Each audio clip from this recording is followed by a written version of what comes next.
اسلام عالم انسانیت کے لیے امن و آشتی کا دین ہے۔ اسلام کا میسج ہی پیس ہے،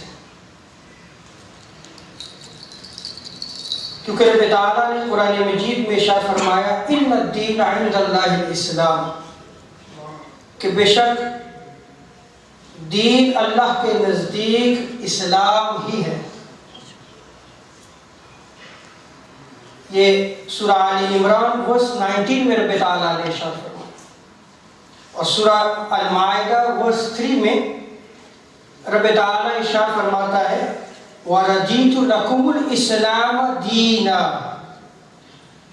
اور تمہارے لیے اسلام کو بطور دین پسند کیا۔ جب اسلام بطور دین ہے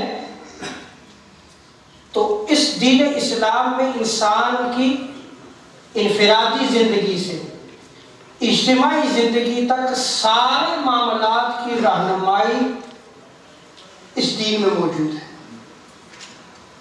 اور وہ کیسے کہ قرآن و سنت کی روشنی میں ہمیں سارا نظام حیات عطا کر دیا گیا۔